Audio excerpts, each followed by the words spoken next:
Rate में बहुत कम था, 65-70 का, थोड़ा एवरेज ही सोचा था बट बहुत ज्यादा। एक एवरेज स्टूडेंट जो होता है और साथ ही साथ एक जो टॉपर, उसमें फर्क क्या होता है? अरे इसका आंसर ये वाला है, यही वाला है कि नहीं यही वाला है, कि ट्रू है सेल्फ कि डाउट फॉल्स। होने लगा। सबसे बेस्ट सर मेरे को तब लगा जब मुझे पापा ने गले मिलाया और शाबाशी दी। और तो ये जो फीलिंग बहुत अलग होती है। अभी मैं सुन रहा हूँ तो मेरे रोंगटे खड़े हो रहा है। मैं आपको कैमरा में दिखा नहीं सकता बट आप मेरे एक्सप्रेशन से समझ सकते हो कि नमस्कार दोस्तों, मैं आपसे ये स्वागत करता हूँ आपके अपने गिरी टोटोस के चैनल पे। दोस्तों आज की जो वीडियो होने वाली है, वीडियो बहुत ही ज्यादा खास होने वाली है और ये आपके लिए खासकर होने वाली है। अगर आप एक ऐसे स्टूडेंट हो कि ऐसे एस्पिरेंट हो बोर्ड एग्जामिनेशन के, जो चाहता है कि अपने बोर्ड एग्जामिनेशन में एक अच्छा खासा मुकाम हासिल करे, तो लास्ट तक इस वीडियो को जरूर देखना। मैं आपको ये चीज जरूर कहता हूँ कि ये वीडियो देखने के बाद आपके अंदर एक अलग मोटिवेशन होगा, एक आपके अंदर एक अलग इंस्पिरेशन होगा कि जी हाँ, मुझे बोर्ड एग्जामिनेशन में एक अच्छा खासा मुकाम हासिल करना और अपने आप को और अपने पेरेंट्स को बहुत ही ज्यादा प्राउड फील करवाना है। लेकिन उससे पहले मुझे कमेंट सेक्शन में कमेंट करके ये जरूर बता देना कि आपने आपका जो 10th स्टैंडर्ड का जो परसेंटेज का गोल क्या रखा हुआ है, जिससे आपको भी एक रियलाइजेशन होगा कि हाँ, मैंने इतना परसेंटेज रखा है तो मुझे किस तरह की मेहनत करनी चाहिए और क्या क्या मुझे चीजें कवर करनी चाहिए। तो आज हमारे साथ जुड़े हैं हमारे 10th स्टैंडर्ड के टॉपर, जिनका नाम वो खुद बताएंगे, अंकुश शाह। अंकुश शाह। अब वीडियो में आगे बढ़ने से पहले सबसे पहला जो क्यूरियोसिटी होगा स्टूडेंट्स में, वो यह रहेगा कि जिन्हें मैं आज यहाँ पे लेके बैठा हूँ, अंकुश को, ठीक है, तो उनके एक्चुअल में उनके 10th स्टैंडर्ड के परसेंटेज क्या आते हैं, मैं वो थोड़ा सा वो खुद ही बताएंगे। आपके 10th स्टैंडर्ड के परसेंटेज क्या आते हैं? सर मुझे 10th में 95.80% मिले थे। 9th के परसेंटेज क्या थे? सर 82.50।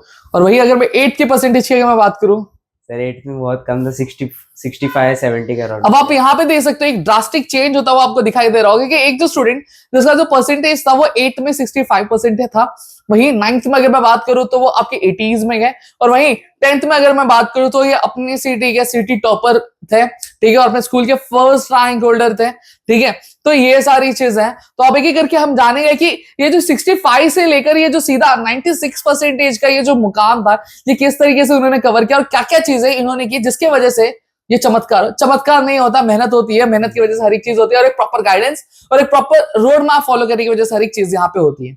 तो सबसे पहला मेरा सवाल अंकुश आपसे यही है कि क्या आपने कभी सोचा था कि आप अपने बोर्ड एग्जामिनेशन में कुछ ऐसा करोगे कि मतलब अनएक्सेप्शनल था, कि भाई अचानक से आ गया ये चीज है, कि कभी सोचा भी नहीं था और ये चीज हो गई, ऐसा कुछ पहले से सोचा था कि क्या? नहीं सर, सोचा तो नहीं था बट थोड़ा एवरेज ही सोचा था, बट बहुत ज्यादा। फिर भी कितना सोचा था? सर मैं वैसे मुझे 85-90 लग रहा था। 85-90 का टारगेट था, ये सोचा था कॉलेज स्कूल के अपने rank holder, first rank holder में आए? नहीं तो क्या ऐसा चीज, क्योंकि देखो एक चीज है कि हम दुनिया से झूठ बोल सकते हैं, अपने पेरेंट्स से झूठ बोल सकते हैं, टीचर से बोल सकते हैं, लेकिन हम खुद से झूठ नहीं बोल सकते। बट ऑब्वियसली अगर अपने टारगेट सेट किया होगा तो अपने आप को देख के किया होगा, अपनी चीजों को देखते हैं। तो ऐसा क्या हुआ कि अचानक से ये जो चीज थी कि हाँ मैं 80s में रहूंगा या फिर 90s मेरा अपर बेंचमार्क होगा, फिर अचानक से 96% तक, मतलब ये क्या चीज था, ये कैसा क्या अनोखा हुआ कि आपके अंदर ये चेंज आ गया और रिजल्ट कुछ इस तरीके से आ गया? तो sir Rahul sir, Pradeep sir हर बच्चे को मोटिवेट करते थे कि नॉर्मल परसेंट लाओगे तो ऐसा कुछ आपको अंदर से फील नहीं आएगा। तो फिर राहुल सर, प्रदीप सर बताते कि अगर तुमको कुछ अलग बनना है इस वर्ल्ड में, तुम्हें कुछ अलग करना पड़ेगा, लोगों से हट के मेहनत करना पड़ेगा। तो वही सर बात याद रख के मैं थोड़ा ज़्यादा पढ़ने लगा दूसरों से, मतलब अपने आप को पुश करते रहा, अपने लिमिट्स को, ताकि मुझे इतने अच्छे परसेंट मिले सर। तो सबसे पहली चीज तो यही होती है, एक प्रॉपर गाइडेंस एक सबसे ज्यादा जरूरी होता है, और दूसरी चीज जो होती है वो मोटिवेशन। देखो preparation is not only about completing syllabus, ठीक है, कंप्लीटिंग द मॉक टेस्ट, इसके साथ ही साथ ये जो पूरा प्रिपरेशन होता है, ये जो पूरी जर्नी होती है, इसके अंदर आपके लिए एक प्रॉपर मेंटर आपके लिए बहुत ज्यादा जरूरी होता है, और साथ ही साथ आपको एक प्रॉपर गाइडेंस जरूरी रहता है, ठीक है। अगर आप प्रॉपरली अगर सारी चीजें लेके चलोगे तभी आप अपने मुकाम तक पहुंच जाओगे। वो प्रदीप सर का डायलॉग है ना कि आप के पास ड्राइवर बहुत अच्छा होना चाहिए, क्योंकि अगर ड्राइवर अच्छा होगा तभी तक आप मंजिल तक आराम से बहुत अच्छी तरीके से पहुंचोगे, टाइम पे पहुंचोगे। अगर आपका ड्राइवर ही खराब है तो आप पहुंच ही नहीं पाओगे। तो कुछ इसी तरीके सिचुएशन हमारे प्रिपरेशन में भी होता है। तो यहाँ पे अंकुश, मेरा सवाल आपसे ये भी है कि आपके जो एग्जामिनेशन से इतने सारे सब्जेक्ट्स होते हैं, तो उनको आपने मैनेज किस तरीके से किया था? सर मैं पहले हर एक पर्टिकुलर सब्जेक्ट लेता था, फिर उसके हर एक लेसन एक एक दिन में कंप्लीट करता था। फिर जैसे ही हो जाता था फिर अगले दिन उसको रिवीजन करता था, थोड़ा बस देखता था। और फिर जैसे सर बताते थे कि अगर आप डेली मैथ्स का प्रैक्टिस करोगे तो आपका मैथ्स इम्प्रूव हो जाता है। तो वैसे ही मैं रोज डेली मैथ्स प्रैक्टिस करता था, और जो भी लर्निंग वर्क हो जाता था वो मैं पहले कर लेता ताकि लास्ट में बर्डन ना हो। तो इसीलिए मैं पहले सब कंप्लीट करते थे। अच्छा, आपने एक चीज यहाँ पे जिक्र की रिवीजन की। ठीक है, प्रिपरेशन एक बार हमने लर्न कर लिया, सारी चीजें कर ली, एक जो प्रॉपर बंदा होता है, एक जो नॉर्मल बंदा होता है, ठीक है, एक एवरेज स्टूडेंट जो होता है, और साथ ही साथ एक जो टॉपर, उसमें फर्क क्या होता है? रिवीजन में, रिवीजन की वजह से चेंजेस आते हैं, क्योंकि एक जो एवरेज स्टूडेंट होता है वो भी वही कंटेंट पढ़ता है, वही चीजें फॉलो करता है, एक जो टॉपर होता है वो भी वही चीजें फॉलो। ऐसी क्या चीज है, ऐसा क्या डिफरेंस है जो टॉपर को एक अलग ही टॉपर का एक मुकाम दे देती है? सर नॉर्मल स्टूडेंट क्या करते हैं, जैसे अभी आज पढ़ लिए तो वो हाँ। लोग चिल मोड में चले जाते हैं, अरे मेरा एक लेसन हो गया, ये हो गया, तो वो लोग चिल हो जाते हैं। फिर वो लोग नेक्स्ट डे या फिर उसके एक वीक के अंदर रिवीजन नहीं करते, ताकि वो भूल जाते हैं। फिर उनको आधा अधूरा याद रहता है, तो फिर वो आधा अधूरा के चक्कर में उनके मार्क्स। तो वो सिचुएशन कुछ ऐसी अराइज होती है जैसा आप लोग ने बहुत बार फेस किया होगा कि एग्जामिनेशन में आता है, अरे इसका आंसर ये वाला यही वाला है कि नहीं यही वाला है, कि ट्रू है कि फॉल्स, सेल्फ डाउट होने लगते हैं। तो रिवीजन बहुत ज्यादा इंपॉर्टेंट बन जाता है आपके लिए, कि आपको रिवीजन करना बहुत ज्यादा जरूरी बन जाता है। मैं सबसे आपका एक और सवाल है कि अभी दिसंबर चल रहा है, आज हम जब वीडियो रिकॉर्ड कर रहे हैं दिसंबर, मिड ऑफ दिसंबर खत्म हो चुका है, ठीक है, आधा दिसंबर खत्म हो चुका है। क्या अगर अभी भी एक बंदा ऐसा, एक बच्चा ऐसा है जिसने पढ़ाई नहीं की है और अभी भी वो प्रिपरेशन करना शुरू करता है, तो क्या वो एक अच्छा मुकाम हासिल कर सकता है? कर सकता है, बट उसको अपने लिमिट से, हद से पार जाना पड़ेगा सर। मतलब पूरा जी जान लगा के मेहनत करनी पड़ेगी, कि जी जान लगा के पूरा मेहनत करता है तो वो अपनी प्रिपरेशन कर सकता है कंप्लीट। यस। तो मतलब वो अपना जो मुकाम जो उसने बनाया है, वो अच्छे गोल्स अपने अचीव कर सकता है। अब मुझे एक चीज आपसे ये पूछे कि आपने स्टार्टिंग में, जैसे मैंने आपसे सवाल पूछा कि आपको 8 में 65% थे, फिर 9th में आप 80s में गए, फिर 10th में आप सीधा 96, Boisar topper, city topper, school first rank holder, ठीक है। मुझे एक चीज बताना, ये ड्रास्टिक चेंज किस वजह से आया कि सीधा जो बच्चा जो 65 में था, जो एक एवरेज स्टूडेंट था, एवरेज से वो सीधा एक 9th में एक अपना 80s में डन हो गया, फिर 80 से सीधा 90? क्योंकि जनरली मैंने जितना देखा है मेरे एक्सपीरियंस में, मैंने ज्यादातर देखा है कि एक बच्चा जो होता है 8 तक बहुत अच्छा पढ़ता रहता है, बट जैसे 9th में जाता है, 9th में उसका जो ग्राफ होता है ना, वो ऐसा डिक्लाइन होता हुआ दिखाई देता है, फिर 10th में वापस से वो रिबूस्ट होता है, लेकिन 9th में होता है। लेकिन आपका साथ उल्टा हुआ, मतलब ऐसा क्या चीज था, ऐसी क्या वजह थी जिसकी वजह से ये चेंज आपको देखने मिला? सर पहले 8 में, जब मैं 8 में था तभी, तो सर उतना ये लाइफ के बारे में पता नहीं था कि लाइफ में क्या करूंगा, क्या गोल्स है, ये सब कुछ पता नहीं था। फिर जैसे ही 9th में गया तो मुझे सबसे बेस्ट राहुल सर और प्रदीप सर का गाइडेंस मिला। उन्होंने बताया कि लाइफ क्या होता है और एजुकेशन के इम्पोर्टेंस बताया, ताकि एक अंदर से एक मुझे सर आया कि हाँ, फिर एजुकेशन से ये सब हो सकता है, कुछ अच्छा हो सकता है, फैमिली मेम्बर्स का कुछ भला कर सकते हैं।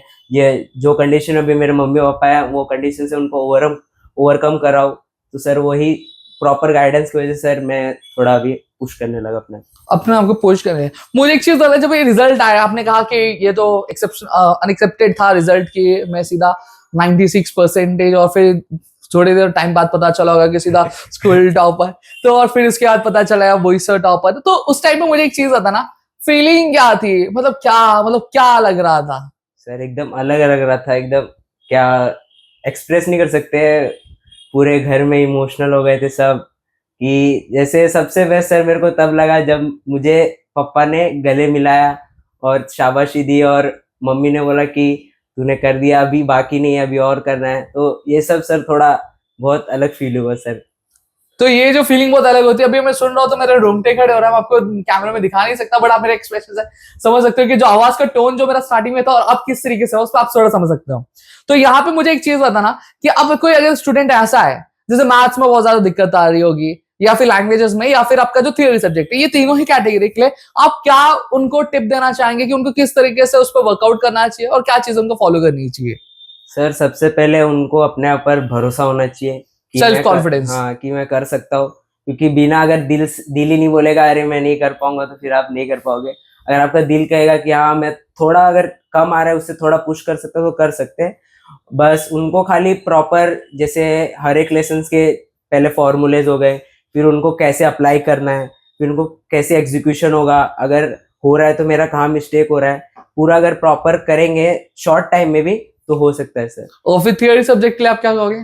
थियरी के लिए जैसे अभी हम दोस्तों में रहते हैं, तो कैसे एक यूनिक वर्ड होते हैं, फिर वही वर्डिंग को अगर हम पॉइंट वाइज अगर अरेंज कर देंगे तो फिर लर्निंग सर थोड़ा इजी हो जाता है। बेसिकली कुछ इसी तरीके से कि जैसे फॉर एग्जांपल पॉइंट है, आप रट्टा मारने से अच्छा आप उसको समझो कि पॉइंट में दिया क्या है।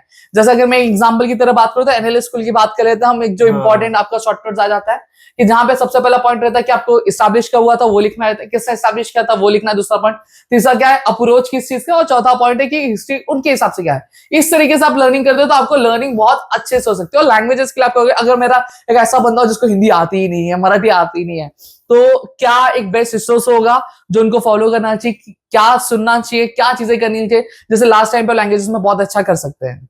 जैसे अभी मराठी हो गया, इंग्लिश हो गया, ये सब लैंग्वेजेस में सर क्या कर सकते हैं, हम ट्राई कर सकते कि रीडिंग करें।